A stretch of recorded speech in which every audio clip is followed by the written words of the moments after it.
अस्सलाम वालेकुम। Welcome to my YouTube channel lifestyle with Sunny. आज मैं बनाने जा रही हूँ बेसन की बूंदी, जो कि आप बना के पूरा मंथ के लिए स्टोर कर सकते हैं। तो सबसे पहले इसके लिए जो बैटर तैयार करना है वो हम कर लेते हैं। एक मैंने यहाँ पर बॉल लिया है और उसमें तकरीबन 2 कप के करीब मैंने बेसन डाला है।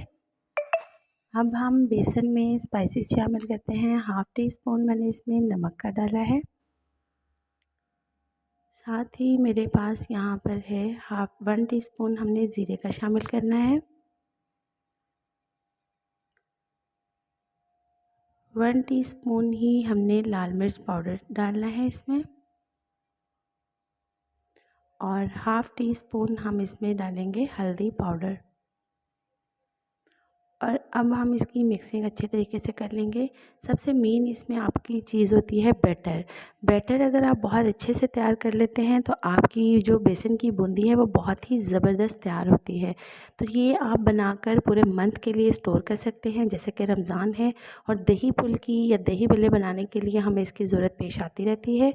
अब हम थोड़ा थोड़ा सा इसमें पानी शामिल करते जाएंगे, क्योंकि आपने बैटर को बहुत ज़्यादा पतला नहीं रखना, थोड़ा सा हमने इसको जो है वो सख्त रखना है।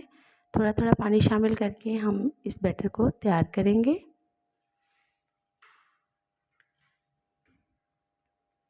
इसे अच्छे से आपने मिक्स करना है ताकि इसमें कोई भी गुठली बाकी ना रह जाए। देखिएगा, बहुत ही खस्ता, बहुत ही ज़बरदस्त हमारी जो है वो दही फुल्की रेडी हो जाएगी। ये देखिए, इसका बैटर चेक करें कितना स्मूथ और कितना फ़ाइन है। तो चलिए, यहाँ पर मैंने कढ़ाई रख ली है। कढ़ाई में ऑयल डाला है और ऑयल तकरीबन गर्म हो चुका है। ऑयल बहुत ज़्यादा गर्म होना चाहिए। आपने इस तरह का चम्मच ले लेना है कोई भी, और इसके ऊपर 2 टेबलस्पून डालकर इस तरह से आपने ये फुल्कियाँ निकालनी हैं। अभी मुझे लग रहा है ऑयल थोड़ा सा ठंडा है। ठंडे ऑयल में आपने नहीं डालना। जैसे ही 1-2 फुल्कियाँ ऊपर आएंगी तो हम इसमें फ़ौरन से डालना स्टार्ट कर देंगे। ये देखिए, अब फुल्कियाँ जो हैं वो ऊपर आना स्टार्ट हो गई हैं। आपने ये दोनों चम्मच अच्छे तरीके से इसमें डाल देने हैं। अब हम इसे अच्छे से मिक्स कर लेंगे। ये देखिए, और इन्हें तकरीबन 3 से 4 मिनट के लिए पकने देंगे ताकि ये अच्छे से पक जाएं। और अगर आपको लग रहा है कि इसमें कम है तो आप मज़ीद इसमें शामिल कर सकते हैं।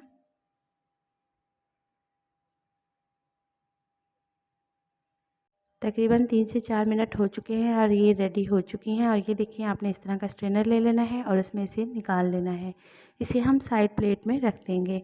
ये देखिए, दोबारा मैंने इसमें फुल्कियाँ डालनी हैं। और ये देखिए, जो हमने बना कर रखी थी, मैं तमाम आपको निकाल कर दिखाती हूँ। ये देखिए, हमारी बहुत ही ज़बरदस्त बेसन की फुल्कियाँ जो हैं वो रेडी हो चुकी हैं। आप इन्हें पूरा रमज़ान बनाकर जो है वो सेव कर सकते हैं।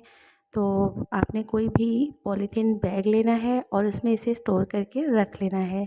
ये देखिए, इस तरह मैंने पॉलीथीन बैग लिया था और इसमें मैंने स्टोर करके रख दी हैं। जब भी आपको ज़रूरत पड़े आप थोड़ी देर के लिए निकाल कर इन्हें पानी में डिप करें और सॉफ्ट सॉफ्ट सी फुल्कियों का मज़ा लें।